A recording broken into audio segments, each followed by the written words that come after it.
اللهم صل على سيدنا ومولانا محمد وعلى سيدنا علي وسيدتنا فاطمة وسيدتنا زينب وسيدنا حسن وسيدنا حسين وعلى آله وصحبه وبارك وسلم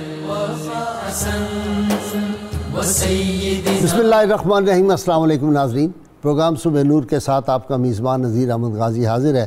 ناظرین کرام، حضرت ابو انیس محمد برکت علی صاحب رحمہ اللہ کی مشہور تالیف اسماء النبی الکریم صلی اللہ علیہ وآلہ وسلم سے ایک اسم مبارک پڑھنے کی سعادت حاصل کر رہا ہوں۔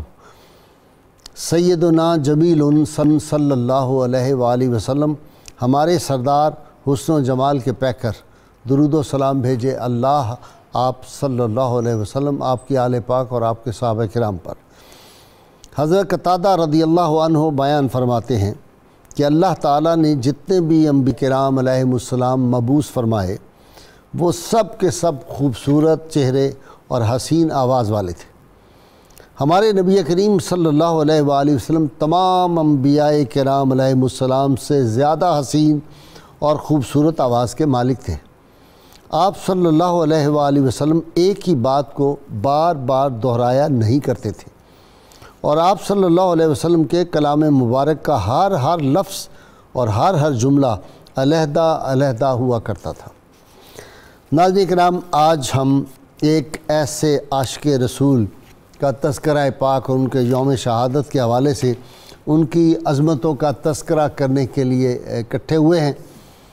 یہ وہ ہستی تھی جن کو اللہ کے محبوب صلی اللہ علیہ وسلم نے بشارت دی اور ارشاد فرمایا کہ جنت بھی اس کی مشتاق ہے، اور یہ وہ شخص ہے، یہ وہ شخصیت ہے جو اپنے پاؤں سے لے کر کانوں کی لوؤں تک ایمان سے سرشار ہے۔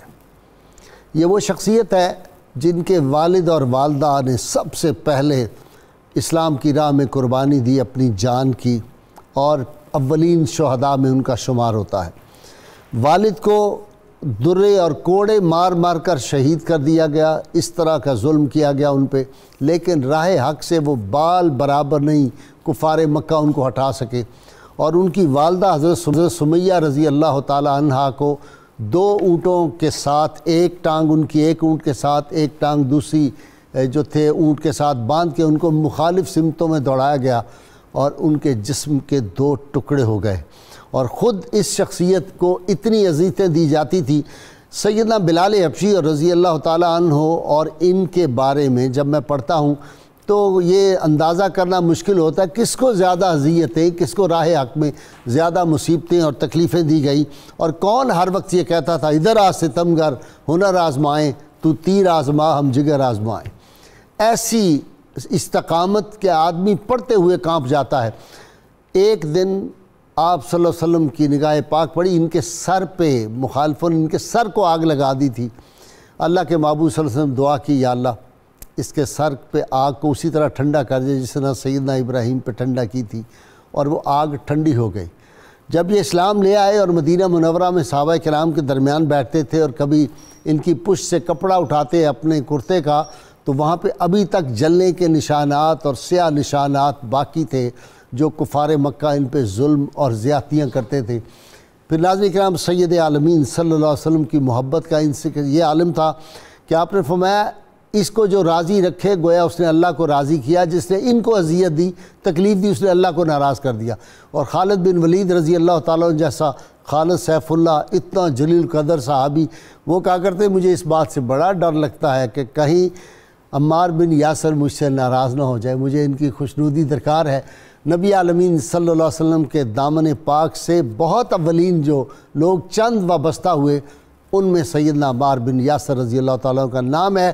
اور پھر تمام غزوات میں بدر، احد، حنین، جنگ خندق ہوئی، اور جتنی جنگیں پھر بعد میں ہوئی، ان سب میں سید عالمین صلی اللہ علیہ وسلم کے ساتھ یہ شریک رہے، حتیٰ کہ اس کے بعد سیدنا علی المرتضیٰ شیر خدا کے دور میں بھی، سیدنا عمر فاروق کے دور میں تو ان کو کوفے کا گورنر بنا دیا گیا تھا۔ وہ کیا گورنر تھے جی، زمین پہ ہی سو جاتے تھے، خود سبزی لاتے تھے، خود اپنے گھر کے کام کرتے تھے، خود لوگوں کے کام بھی کر دیتے تھے۔ لیکن میں ایک خیال میرے ذہن میں آ رہا تھا کہ رحمت عالم صلی اللہ علیہ وسلم کا کمال نہیں ہے یہ کہ غلام جو بالکل حقیر جن کو سمجھا جاتا تھا ان کو اٹھا کے جنت کو ان کا مشتاق بنا دیا، اور پھر ان کو اٹھا کے گورنر بنا دیا۔ یہ مقام، یہ انسانی شرف جو ہے، یہ محمد عربی صلی اللہ علیہ وسلم کے دربار پاک سے ہی مل سکتا ہے۔ آج ان کے تذکار پاک، ان کا یوم شہادت ہے، اس پہ گفتگو کرنے کے لیے میرے آج جو حضرات ساتھ ہیں، میرے اسکالر علامہ محمد احمد برکاتی، نوجوان اسکالر، کئی کتابوں کے مصنف، آپ ان سے پہلے بھی واقف ہیں۔ ان کے ساتھ ایک یونیورسٹی کے شعبہ کے صدر نشین ہیں نوجوان اسکالر ڈاکٹر سعید احمد سعیدی، اور ان کے ساتھ صوفی اسکالر ہمارے علامہ ذوالفقار مصطفیٰ ہاشمی۔ ابتدا کر رہا ہوں جناب علامہ محمد احمد برکاتی سے۔ علامہ صاحب، تعارف حضرت عمار بن یاسر، عظیم عاشق رسول۔ بسم اللہ الرحمن الرحیم۔ غازی صاحب، جس ہستی کے حوالے سے آج کا ذکر پاک ہے، یہ وہ ہستی ہیں جن کو اسلام کے اعلان سے، اظہار نبوت سے قبل بھی آقا کریم علیہ السلام کی صحبت حاصل رہی۔ سبحان اللہ۔ اور آپ کا جو خاندان ہے، وہ آبا و اجداد آپ کے والد محترم، وہ سارے یمن کے علاقہ میں آباد تھے، اور وہاں سے آپ کا ایک بھائی جو ہے، حالات خراب ہوئے وہاں پر، تو وہ کہیں نکل گیا آپ کے والد محترم کا، تو وہ اس کو ڈھونڈتے ڈھونڈتے اور دیگر دو ان کے بھائی یعنی 3 افراد ان کو تلاش کرتے ہوئے مکہ میں آئے، اور جب مکہ مکرمہ میں آئے تو یہاں آ کے تلاش کیا، وہ تو نہ ملا، لیکن یہاں کی آب و ہوا یا یہاں کا ماحول ان کے دل میں گھر کر گیا، اور انہوں نے یہیں رہنے کا فیصلہ کیا۔ ماحول نہیں، خوشبوئے محبت رسول جو تھی اسی نے گھیر لیا۔ حقیقت تو یہی ہے۔ تو پھر مکہ مکرمہ کی یہ تو خوبی رہی ہے نا کہ ہر ایک کے لیے یہ ماوا و ملجا بنتا ہے، جس کو کہیں قرار نہ ہو وہ یہاں آ جائے، حضور کی جائے ولادت ہے، مدینہ منورہ آ جائے، حضور علیہ السلام کی مستقل سکونت، خوشبو رسول بسی ہوئی ہے ان فضاؤں۔ یہاں پر وہ آئے تو ابو جہل کا چچا، اس کا نام ابو حذافہ تھا، محسم اس کو کہتے تھے، تو اس کے ساتھ ان کا رابطہ ہوا، تو اس نے ان کو جگہ دی رہنے کو، سارا سلسلہ ان کو میزبانی کا شرف بخشا۔ اب یہ ہوا کہ وقت گزرا، ان کی ایک باندی تھی جس کا نام سمیہ تھا، تو اس نے وہ بھی ان کے ساتھ نکاح کے لیے پیش کر دی، انہوں نے اس کے ساتھ شادی فرما لی اور یہیں پر رہ گئے، اور ان سے پھر 3 بیٹے تولد ہوئے، جن میں بڑے بیٹے حضرت سیدنا عمار تھے، اور ان کے ساتھ عبداللہ دوسرے بیٹے تھے، اور تیسرے بیٹے حریث تھے۔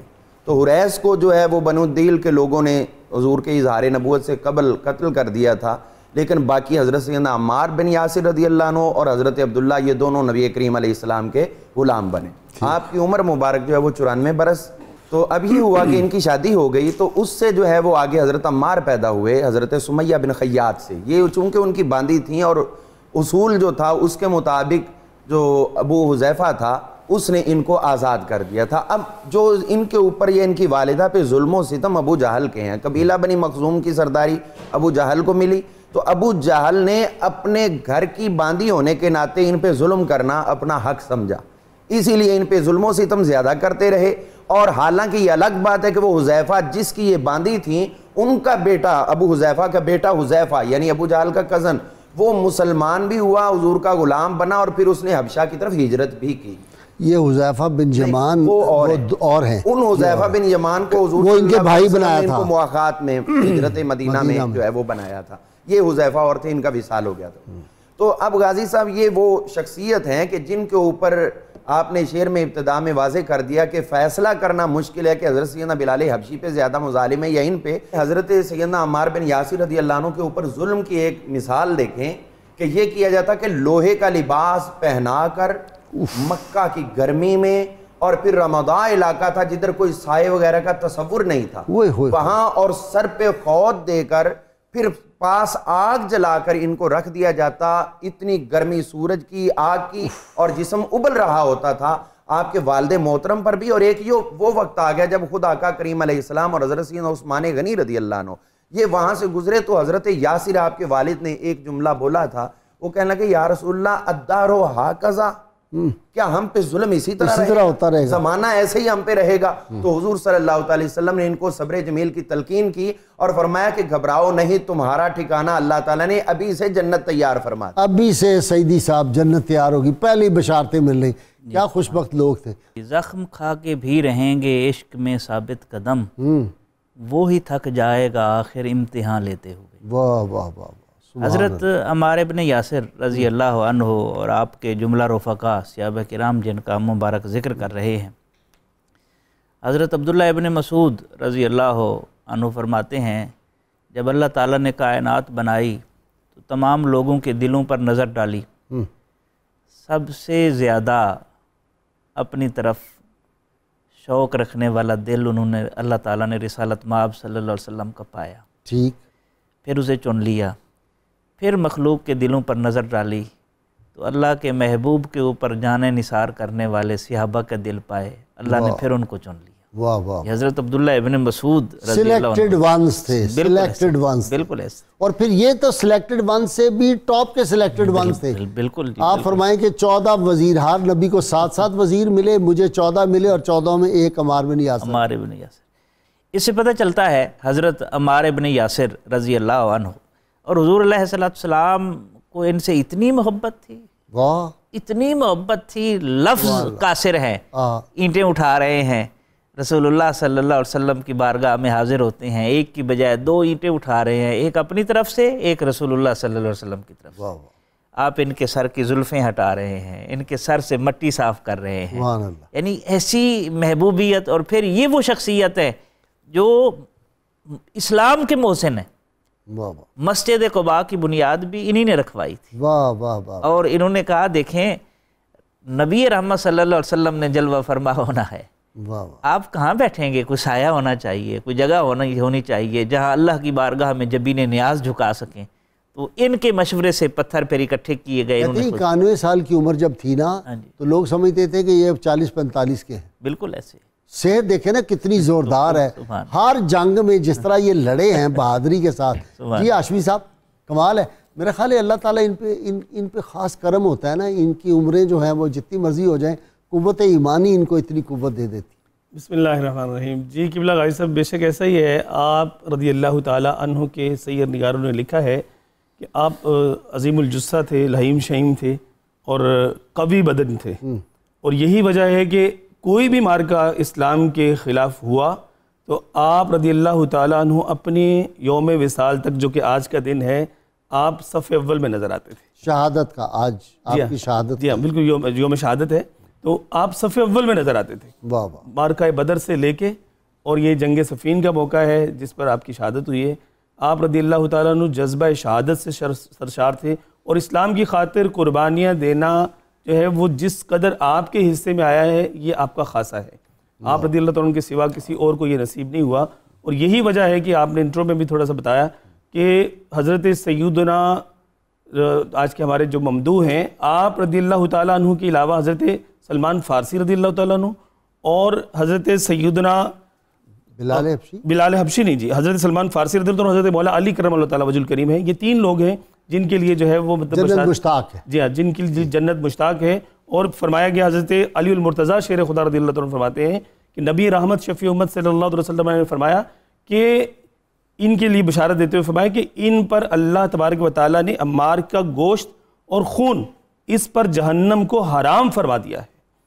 اس قدر زیادہ بشارتیں آپ رضی اللہ تعالیٰ عنہ کے لیے فرمائی گئی ہیں، یعنی جہنم کی آگ چھو نہیں سکتی ان کو۔ بے شک حضرت ابو بکر و عمر رضی اللہ تعالیٰ عنہ کے لیے حضور صلی اللہ علیہ وسلم اپنے جو ہے وصال ظاہری سے کچھ ایام پہلے حضور صلی اللہ علیہ وسلم نے فرمایا کہ میرے بعد جو ہے وہ تم نے حضرت ابو بکر اور حضرت عمر رضی اللہ عنہ فرمایا اقتدوا بالذین بعدی ابی بکر و عمر، اور فرمایا واہتدوا بہدی عمار، فرمایا کہ میرے بعد تم نے ابو بکر و عمر رضی اللہ تعالیٰ عنہ کی اقتداء کرنی ہے، اور ہدایت جو ہے وہ حضرت عمار ابن یاسر رضی اللہ تعالیٰ عنہ سے لینی ہے۔ اچھا جی، واز بڑا اعلیٰ کرتے تھے، خطبہ بھی دیتے تھے، خطیب بارگاہ نبی صلی اللہ علیہ وسلم کے، بلکہ ان کو اگر یہ کہیں نا کہ ترجمان اہل بیت اطہار بھی تھے، ہاں ترجمان اہل بیت نبی یہ آپ کا وصف تھا. اور حضرت سیدنا اور اہل بیت اطہار پہ قربان بھی ہو گئے. حضرت مولا علی پاک رضی اللہ عنہ کا یہ ایک ان کے ساتھ معاملہ تھا کہ کبھی حضور علیہ السلام ان کو کسی سریہ میں بھیجا کرتے تھے نا,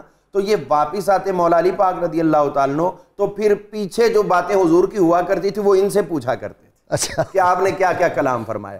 اور آپ دیکھیے خود آپ بیان کیا کرتے ہیں, حضرت سیدنا ام المومنین سیدہ ام المومنین خدیجہ الکبریٰ سلام اللہ علیہا, ان کی حضور علیہ السلام سے شادی کا واقعہ یہ انہوں نے کروائی ہے. تو یہ جیسے ہی فرماتے ہیں کہ میں حضور صلی اللہ علیہ وسلم کے ساتھ جا رہا تھا, بازار سے گزرا تو حضرت خدیجہ سلام اللہ علیہا کی ہمشیرہ محترمہ بازار میں کچھ چمڑا وغیرہ فروخت کر رہی تھیں, اور ان کو یہ پہلے پتہ چل چکا تھا کہ جب آپ تشریف لے کر گئے ہیں شام کی طرف تو فرشتوں نے آپ کے اوپر سایہ کیا اور بہت منافع ہوا ہے. اور منافع تو وہ پھر ساری دنیا مان گئی, کیونکہ وجہ یہ تھی جو آج بھی کوئی تاجر نہیں اختیار کرتا, لوگ چیزوں کی خوبیاں بیان کرتے ہیں, آپ خامیاں بیان فرمایا کرتے تھے, جس میں خامی تھی سب کے نہیں, اور جو خامی بتا دیتے اس کے علاوہ آپ ہر چیز کی گارنٹی دیتے.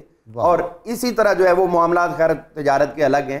اب یہاں پہ حضرت سیدنا عمار بن یاسر رضی اللہ عنہ یہ لوگوں کو بتایا کرتے تھے کہ میں اس طرح تھا, یہ ان کے لیے شرف تھا ایک.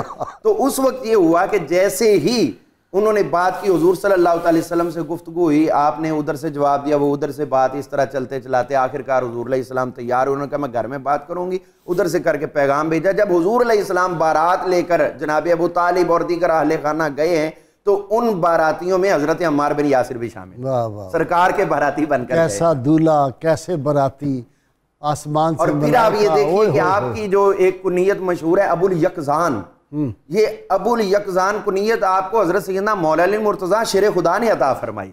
اتنا قرب تھا, اتنا آپس میں پیار اور محبت تھا اہل بیت اطہار کے حوالے سے. اور حضرت مطلب کیا اس کا, یقظان ایک مرغ کو کہتے ہیں جو صبح لوگوں کو بیدار کیا کرتا ہے. تو آپ نے یہی اسی بنا پر کہ لوگوں کو سوئے ہوئے کو اٹھا کے عبادت کی طرف راغب کرتے تھے, تو یہ حضرت المستدرک کے اندر امام حضرت سیدنا مولا علی مرتضیٰ شیر خدا نے عطا فرمائی تھی.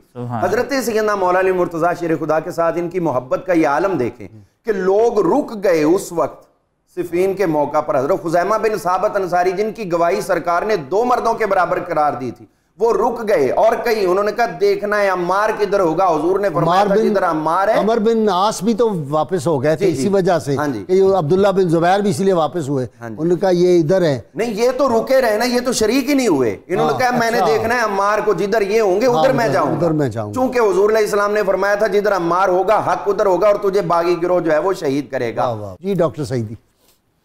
نبی رحمت صلی اللہ علیہ وآلہ وسلم کا ان سے والہانہ پن, ان کو تو محبت تھی بلا شبہ, عشاق میں تھے, لیکن رسالت مآب صلی اللہ علیہ وسلم میں ان کا بہت خیال رکھتے تھے.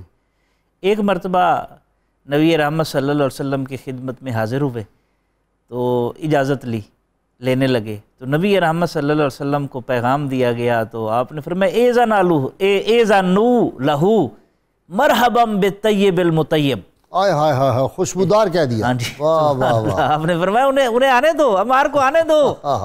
مرحبا بالطیب المطیب, میں اس پاکیزہ شخصیت اور ایسی پاکیزہ شخصیت جس کی پاکیزگی اور خوشبو پھیلی ہوئی ہے, میں اس کو خوش آمدید کہتا ہوں. آپ اندازہ لگائیں. ابھی بھی حضرت مولا علی پاک, سبحان اللہ, رسول اللہ صلی اللہ علیہ وسلم کتنے خوبصورت القاب سے جو ہے وہ ارشاد فرما رہے ہیں. اسی مرتبہ ایک دفعہ, اسی طرح ایک مرتبہ جو ہے وہ کوئی کام ہو رہا تھا, تو مسجد نبوی کوئی تعمیر کا کام, جی مسجد نبوی کی تعمیر ہو رہی تھی, تو انہوں نے کوئی جملہ کہا تو ایک شخص کو غلط فہمی ہوئی. اس کے ہاتھ میں اسٹک تھی, اس نے کہا جی میں اس چھڑی سے آپ کی ناک کو نشانہ بناؤں گا. اچھا.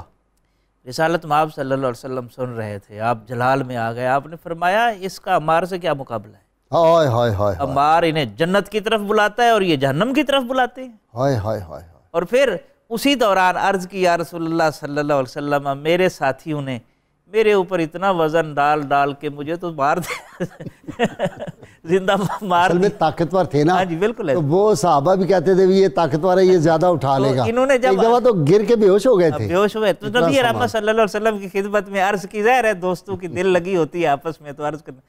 آپ نے فرمایا عمار انہوں نے تجھے کیا قتل کرنا ہے, ابن سمیہ کے بیٹے کو باغی گروہ جو ہے وہ قتل کرے. یہ وہاں پر آپ نے بشارت دی تھی جب. اچھا جی ہاشمی صاحب, وہ جو دیکھیں نا کمال ہے قربت مصطفیٰ صلی اللہ علیہ وسلم, آپ صلی اللہ علیہ وسلم, میرا اس سے وہ تعلق ہے جو یہ آنکھوں کے درمیان اور ناک کے یہ والا حصہ ہے، کمال ہے۔ جی ہاں غازی صاحب، یہ محبتوں کا جو تسلسل ہے، سلسلہ ہے، محبتوں کا زمزمہ بہ رہا ہے۔ جی ہاں، زمزمہ بہ رہا ہے۔ آپ دیکھیں سیدہ عائشہ رضی اللہ تعالی عنہا حدیث پاک کی راویہ ہیں، آپ ارشاد فرماتی نبی رحمت شفیع امت صلی اللہ علیہ وسلم نے ارشاد فرمایا سیدنا عمار بن یاسر رضی اللہ عنہ کے لیے، فرمایا کہ ما خیر عمار بین امرین الا اختار ارشدہما، کہ عمار رضی اللہ تعالی عنہ جو ہیں جب بھی ان کے سامنے دو معاملات پیش آئیں گے تو ان کو یہ اللہ تبارک تعالیٰ نے رشد و ہدایت کا ایسا منارہ نور بنا دیا ہے کہ یہ ان میں سے جو درست راہ ہوگی اسی کو اختیار کریں گے۔ واہ واہ۔ حضور صلی اللہ علیہ وسلم نے آپ کے بارے میں، حق کسی طرف ہوگا جس طرف یہ ہوگا۔ جی ہاں، آپ نے مطلب آپ کے بارے میں حضور صلی اللہ علیہ وسلم نے ایک سند عطا فرما دی کہ ہمیشہ یہ راہ ہدایت پر رہیں گے، مستقیم رہیں گے۔ اور میں جب آپ کی سیرت کے حوالے سے پڑھ رہا تھا تو اپنے سیر نگاروں نے لکھا کہ مطلب ہم لوگ عام جو مطلب کہہ لیجیے ہمارے قارئین ہیں یا ناظرین ہیں وہ یہ سمجھتے ہیں کہ شاید عشرہ مبشرہ 10 صحابہ کرام کے بارے میں کہہ دیا گیا تو بس وہ جنتی ہیں۔ حضور صلی اللہ علیہ وسلم کا ہر صحابی رضی اللہ عنہ جنتی ہے۔ آل یاسر کے لیے تو حضور صلی اللہ علیہ وسلم کی اتنی عطائیں ہیں کہ آپ اپنی حیات طیبہ میں آل یاسر رضوان اللہ تعالیٰ علیہ مجمعین کی جو قربانیوں کی داستان ہے اسے یاد کر کے حضور صلی اللہ علیہ وسلم آپ دیدہ ہو جایا کرتے تھے۔ آپ کی آنکھوں چشمان اطہر سے آنسوں کی جھڑیاں لگ جاتی تھی۔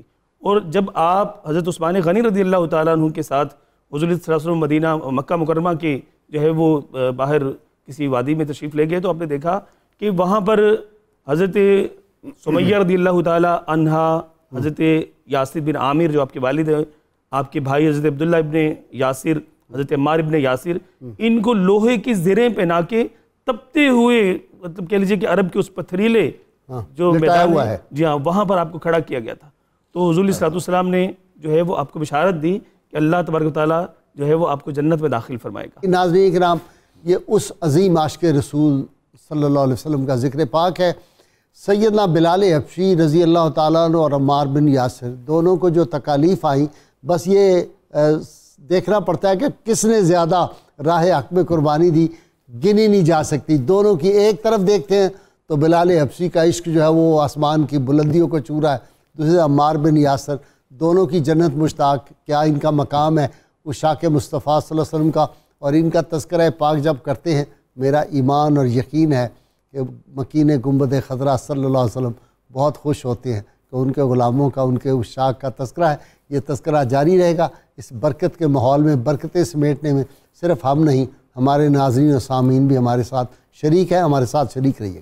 اللہم صلی علی سیدنا و مولانا محمد وعلی سیدنا علی و سیدتنا فاطمہ و سیدتنا زینب و سیدنا حسن و سیدنا حسین وعلی وصحبه وبارك وسلم اللهم صل على سيدنا ومولانا محمد وعلى سيدنا علي وسيدتنا فاطمة وسيدتنا زينب وسيدنا حسن وسيدنا حسين وعلى آله وصحبه وبارك وسلم وسيدنا حسين وعلى آله وصحبه ویلکم بیک ناظرین کرام۔ جی مفتی صاحب، حضرت عمار بن یاسر، ایک موقع پر جب سرکار کریم علیہ السلام کی جانب سے آپ جنگ خندق میں پتھر اٹھاتے تھے تو سرکار کریم علیہ السلام نے ان کے لیے خصوصی دعا فرمائی اور ان کی تعریف فرمائی اور ان کی حوصلہ افزائی بھی فرمائی۔ اسی طرح حضرت عمار بن یاسر رضی اللہ تعالیٰ عنہ کو یہ فضل اور یہ شرف حاصل ہے کہ آپ نے شیطان سے باقاعدہ کشتی لڑی اور اس کو گرا دیا، اور بعد میں جب آپ کو بتایا گیا تو آپ صلی اللہ علیہ وسلم کی جانب سے، تو حضرت عمار بن یاسر کہنے لگے مجھے پتہ ہوتا کہ یہ شیطان ہے تو میں پھر اس کو اور زیادہ مارتا۔ اس قدر آپ ایمان میں مضبوط تھے اور اللہ رسول کے دشمن سے آپ عداوت رکھتے تھے، یعنی شیطان کے ساتھ۔ اسی طرح سیدنا عمار بن یاسر رضی اللہ تعالیٰ عنہ کے فضل و کمال میں سے یہ بھی ہے کہ حضرت علقمہ رضی اللہ تعالیٰ عنہ کوفہ سے سفر کر کے شام پہنچے۔ کہتے ہیں میں جب شام کی مسجد میں آیا تو فصلیت رکعتین، میں نے 2 رکعت نماز پڑھی تو میں نے یہ دعا کی، اللہم یسر لی جلیسا صالحا، اے اللہ پاک مجھے کوئی نیک رفیق، کسی نیک آدمی کی صحبت اور رفاقت عطا کر۔ تو میں یہ دعا کر کے بیٹھ گیا تو کچھ لوگ مسجد میں داخل ہوئے تو ایک بزرگ آدمی میرے پاس آ کر بیٹھ گئے۔ میں نے دوسرے لوگوں سے پوچھا یہ کون ہے؟ تو انہوں نے بتایا یہ صحابی رسول حضرت ابو دردہ رضی اللہ تعالیٰ عنہ ہیں۔ تو میں نے ان سے سلام عرض کی تو انہوں نے فرمایا کہاں سے آئے ہو؟ میں نے کہا میں کوفہ سے آیا ہوں۔ تو اس وقت حضرت ابو دردہ نے ارشاد فرمایا اَوَلَيْسَ عِنْدَكُمْ ابْنُ أُمِّ عَبْدٍ صَاحِبِ النَّعْلَيْنِ وَالْوِسَادَةِ وَالْمِطْهَرَةِ، کیا کوفے میں عبداللہ بن مسعود جو امام الانبیاء کے نالین اٹھاتے، آپ کے وضو کا برتن اٹھاتے، آپ کے تکیے مبارک کو رکھا کرتے تھے، سنبھالا کرتے تھے، وہ موجود نہیں ہیں؟ پھر اگلا جملہ یہ ارشاد فرمایا اَوَلَيْسَ عِنْدَكُمْ أَجَارَهُ الَّذِي أَجَارَهُ مِنَ الشَّيْطَانِ، کیا تمہارے درمیان وہ شخص موجود نہیں ہے جنہیں رب کریم نے شیطان سے پناہ دی ہوئی ہے؟ شیطان ان پر کبھی حاوی اور غالب نہیں ہو سکتا، وہ حضرت عمار بن یاسر رضی اللہ تعالیٰ۔ مفتی صاحب کچھ قرآن حکیم کی آیات کا مصداق بھی یہ ہے، جی بے شک، ام حسبتم کے الفاظ آتے ہیں جی تدخلوا کے لفظ ہیں شاید۔ جی، اور بھی کئی آیات ہیں۔ پہلے تو آپ کا جو قبول اسلام ہے وہ بڑا بے مثال باتیں ہیں اس میں کہ آپ فرماتے ہیں میں نے حضور کو اس وقت سے سننا شروع کیا جب ابھی 5-7 لوگ سرکار کی بارگاہ میں حاضری دیتے تھے۔ اچھا، سنتے اس وقت سے تھے۔ اور قبول اسلام کیا یہ سیدنا عمر فاروق رضی اللہ عنہ سے بھی پہلے پھر اس کا مطلب ہے؟ جی پہلے، کیونکہ سیدنا فاروق اعظم رضی اللہ تعالیٰ عنہ جب دائرہ اسلام میں داخل ہوئے تو تعداد 40 مکمل ہوئی، اور یہ ان کے متعلق جو سیرت نگار لکھتے ہیں کہ 30 سے کچھ اوپر تھے لوگ جب یہ ہوئے۔ سنتے پہلے سے تھے حضور کو، اور ظاہر ہے حضور کی میٹھی میٹھی باتیں جو تھیں وہ دل میں گھر تو کر چکی تھیں، خوشبو جی قلب و ذہن میں بس چکی تھی۔ اور یہ اتفاق ایسا ہوا جس کو تمام مفسرین نے بھی بیان کیا جب ان کے حالات میں، اور سیرت نگاروں نے بھی لکھا، حضرت صہیب اور انہوں نے اکٹھے اسلام قبول کیا ایک ہی وقت میں۔ اور پھر آپ نے بھی بیان بھی کیا کہ ان کی قربانیاں بھی دیکھیں کیسی ہیں۔ اور ایسا ہوا کہ حضرت صہیب تھے حضور کے کاشانہ اقدم، یعنی حضرت زید بن ارقم کے گھر جب آپ تشریف فرما تھے، دروازے پہ کھڑے تھے، ادھر سے یہ آ گئے اور آپ آ کے پوچھنے لگے کہ یہاں کیوں کھڑے ہو؟ انہوں نے کہا تم بتاؤ تم کیوں آئے ہو؟ تو کہا کہ میں تو ان کی باتیں سننے کے لیے آیا ہوں۔ کہتے چلو پھر اکٹھے سنتے ہیں، میں بھی سننے کے لیے آیا ہوں۔ دونوں اندر گئے تو رسول کریم صلی اللہ علیہ وسلم نے دونوں پر اسلام پیش فرمایا اور دونوں نے بلا تعمل فوراً اسلام قبول کر لیا۔ اب یہ 7 لوگ تھے، نبی کریم صلی اللہ علیہ وسلم سرکار صدیق پاک، اور 5 یہ لوگ تھے جن میں ان کی والدہ حضرت صہیب اور حضرت عمار تھے۔ یہ پہلے 7 لوگ تھے۔ تو یہ مبلغین جو تھے اسلام کے، باقی صحابہ بھی تھے لیکن یہ مبلغین تھے بالخصوص، اور ان مبلغین کو کفار نے کوئی کسر نہیں اٹھا رکھی تکلیف دینے کی۔ اب نبی کریم صلی اللہ تعالیٰ علیہ وآلہ وسلم کو تو وہ تکلیف اس لیے نہیں پہنچا سکتے تھے کہ جناب ابو طالب سامنے آ جاتے تھے، اور حضرت صدیق اکبر کا قبیلہ موجود تھا اس وجہ سے، اور یہ ظاہر ہے ان کے ساتھ اس طرح کے کوئی معاملات نہیں تھے، خاندانی طور پر قبائل غریب لوگ تھے، ان کے ساتھ انہوں نے جو ظلم کیا وہ یہ تھا کہ لوہے کی بیڑیاں، لوہے کی زرہیں پہنا کر دھوپ میں ڈال دیتے، اور نعوذ باللہ ابو جہل آ کے مارتا، نیزوں سے مارتا اور تکلیفیں دیتا اور گالیاں بکتا تھا۔ اس کے باوجود ان کی عظیمت میں کوئی فرق نہیں آیا۔ اور پھر جو آیات کی طرف آپ نے اشارہ کیا، حضرت عمار بن یاسر رضی اللہ تعالیٰ عنہ کے بارے میں کئی آیات نازل ہوئیں۔ ایک بہت بڑی جو آپ کو خوش سورہ آل عمران، سورہ عنکبوت اور سورہ توبہ، خاص سورہ نحل میں جی، وہ حضرت عمار بن یاسر کو کافروں نے پکڑ لیا اور کہلواتے تھے کہ کچھ کلمات ایسے کہو، اب بہت مارا، اس قدر مارا کہ آپ کے حواس جواب دے گئے. اس حواس جواب دینے کی حالت میں کچھ کلمات بے ہوش ہو گئے ہوئے تھے، اصل تو کچھ کلمات نکل گئے. ظاہر بندے کے بس میں نہیں ہوتا، ورنہ ان کا جو جس قدر انہوں نے ظلم سہے. تو اب اس کے بعد یہ خبر حضور تک پہنچی کہ جی عمار نے ایسا کہا ہے. تو نبی کریم صلی اللہ علیہ وسلم نے حضرت عمار سے بھی ملاقات بھی نہیں فرمائی، وہ ان کی خدمت میں حاضر بھی نہیں ہوئے. تو آپ نے فرمایا عمار تشریف نہیں لے گئے، خدمت میں حاضر نہیں، حضرت عمار حضور کی خدمت میں حاضر نہیں. میں نے کہا کہیں یہ نہ ہو. نہیں، حضرت عمار حضور کی خدمت میں حاضر نہیں ہوں، میں یہ کہہ رہا ہوں. تو یہ بات جب حضور تک پہنچی، آپ نے فرمایا ایسا ہو ہی نہیں سکتا، عمار ایسا کہہ ہی نہیں سکتا. ابھی مفتی صاحب نے حدیث کی طرف اشارہ کیا، یہ اس موقع پر حضور نے فرمائی کہ اس کے رگو پے میں ایمان بھرا ہوا ہے، وہ ایسی بات کر ہی نہیں سکتا. اچھا عمار آ گئے اور آئے کس حالت میں؟ روتے ہوئے، کانوں کی لوؤں سے لے کر پاؤں کے تلووں تک ایمان سے بھرا ہوا ہے. اچھا جی، یہ اگلا جو منظر ہے وہ ذرا ہمارے ناظرین بھی صرف تصور میں لے کے آئیں کہ کیفیت کیا ہوگی. اب روتے ہوئے حضرت عمار آنسو بہہ رہے ہیں، حضور کی خدمت میں حاضر ہوئے. تو نبی کریم صلی اللہ علیہ وسلم سے آ کے عرض کیا، حضور نے پوچھا کہ کیسا حال؟ کا حضور حال اچھا نہیں ہے. تو اس طرح کے کلمات فرمایا جب تو نے کہے تو تیرا دل، انہوں کا حضور میرا دل ایمان پہ جمع ہوا تھا، میرا دل ایمان پہ جمع. اب اگلی جو کیفیت ہے، حضور پتہ کیا کر رہے تھے؟ حضور اپنے مبارک انگوٹھے سے ان کے آنسو صاف کر رہے تھے، حضرت عمار کے آنسو صاف کر رہے تھے. اب کوئی دکھائے تو صحیح اس طرح کی کیفیت کہ ایک آقا اپنے غلام کے آنسو صاف کر رہے ہیں اور نبی کریم صلی اللہ علیہ وسلم ان کو تسلی دے رہے. اب حضور نے تسلی دی تو اللہ نے قرآن نازل فرمایا، من کفر باللہ من بعد ایمانہ الا من اکرہ وقلبہ مطمئن بالایمان. یہ خاص حضرت عمار رضی اللہ تعالیٰ عنہ کے بارے میں آئی کہ جس کو کفر پر مجبور کر دیا گیا اور کلمہ کو ایسا نکل گیا منہ سے. فرمایا قلبہ مطمئن بالایمان، جن کا ان کا دل جو ہے وہ ایمان پہ اسی طرح مضبوطی کے ساتھ جمع ہوا ہے. اس طرح کی بھی ہے روایت کہ پھر ارشاد فرمایا کہ اگر اس طرح کی کیفیت پھر ہو جائے جی تو پھر بھی یعنی ان کے لیے اس میں دو صورتیں ہیں، ایکسیپشن ہے ان کے لیے، یہ صرف ان کے لیے ہے. ان کے لیے بھی ہے. نہیں، دو رستے ہیں نا اسلام نے ہمیشہ، ایک عزیمت کا رستہ ہے، ایک رخصت کا رستہ ہے.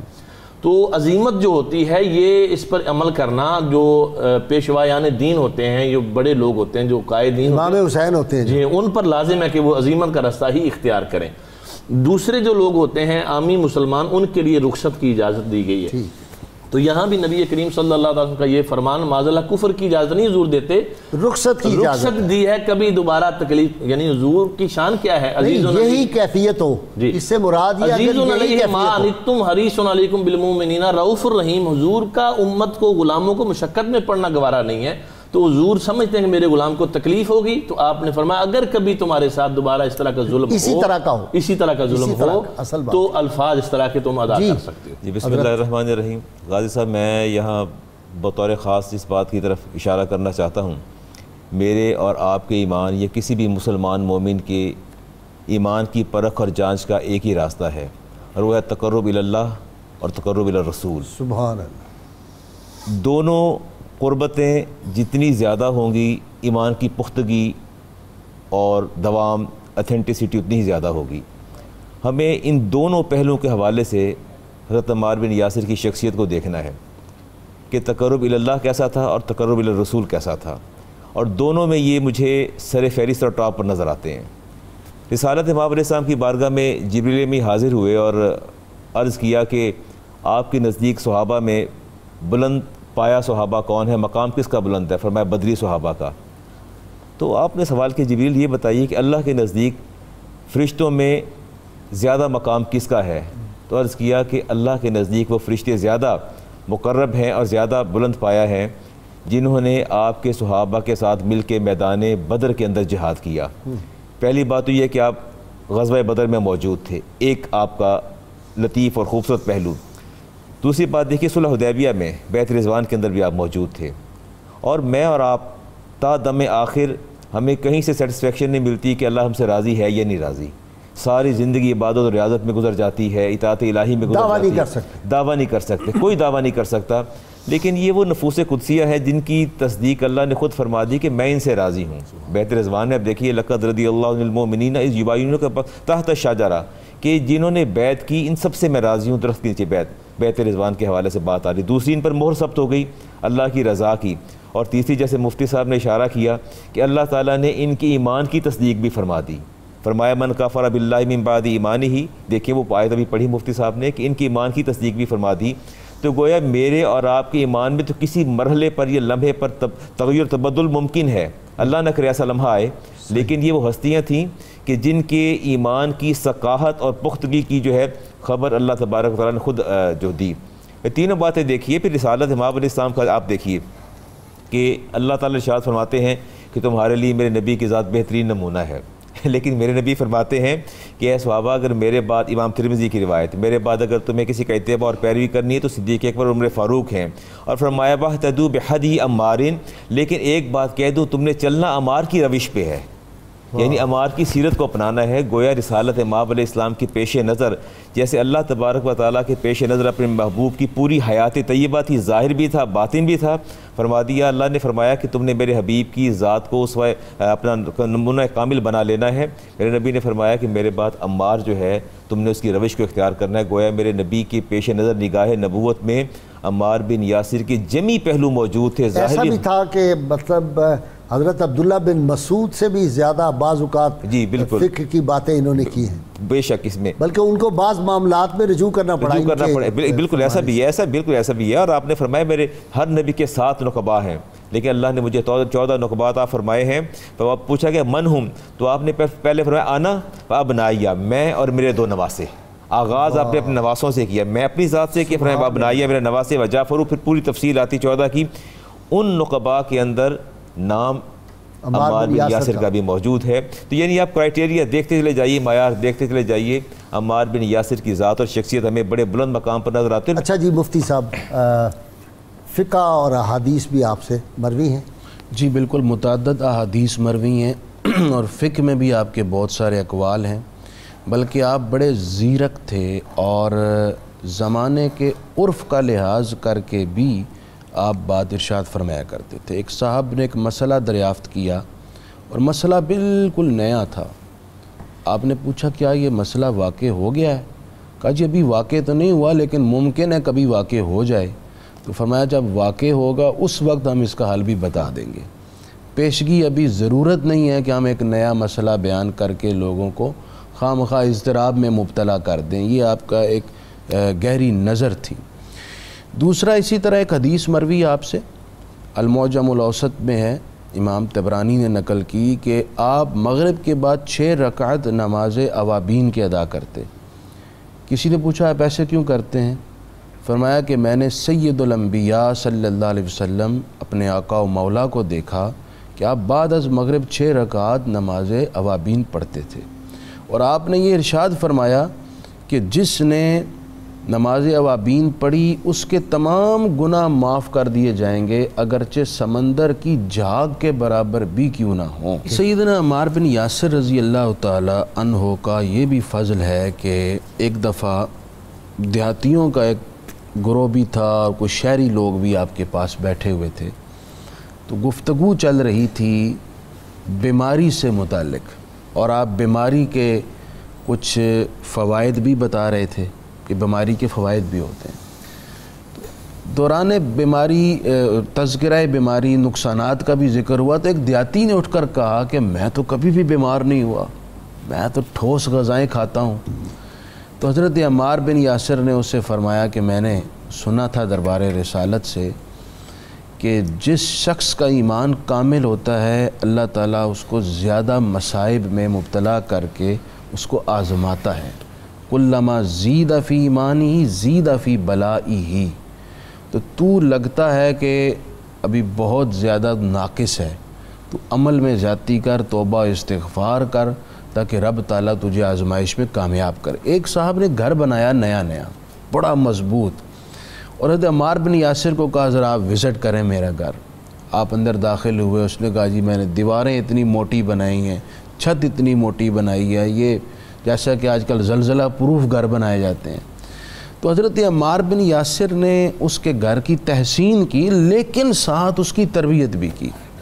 آپ نے ارشاد فرمایا یہ دیواریں اگرچہ بہت موٹی ہیں اور چھت بھی بہت موٹی ہے، لیکن حضرت اسرائیل علیہ السلام اس میں بڑی آسانی سے داخل ہو سکتے ہیں، اور وہ اس میں بھی داخل ہو جائیں گے اپنے وقت پر، تاکہ اس شخص کو متوجہ کر دیا جائے کہ اچھے گھر کے باوجود تم نے فکر آخرت کی حسین سوچ کو پس پشت نہیں ڈالنا، کیونکہ یہ سوچ تمہاری نگہبان ہوتی ہے اور تمہیں درست راہ پر رکھتی ہے۔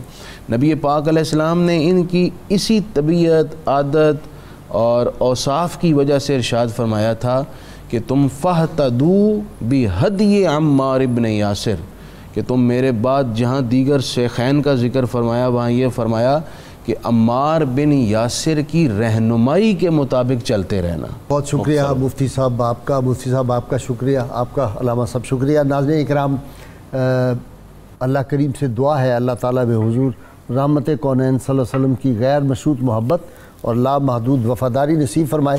کتاب الشفا سے جی نسخہ آ گیا جی، پرسکون نیند کا وظیفہ ہے، کوئی گولیاں کھانے کی ضرورت نہیں پڑے گی۔ ارشاد نبی صلی اللہ علیہ وسلم ہے جو شخص رات کو سونے سے قبل سورہ واقعہ پڑھے گا وہ پوری رات سکون کی نیند سوئے گا، اس کے گھر میں کبھی فاقہ نہیں ہوگا، رزق میں برکت ہوگی۔ شرط یہ ہے کم از کم 11 مرتبہ اول و آخر کوئی بھی درود پاک جو آپ کو آتا ہے وہ ضرور پڑھیں۔ حضرت مولانا روم رحمۃ اللہ علیہ فرماتے ہیں جو شخص نیکی کی گامزن ہو اور دنیاوی خواہشات سے آزاد ہو وہی اصل میں بادشاہ ہے۔ اللہم صلی علی سیدنا و مولانا محمد وعلی سیدنا علی و سیدتنا فاطمہ و سیدتنا زینب و سیدنا حسن و سیدنا حسین وعلى آله وصحبه وبارك وسلم۔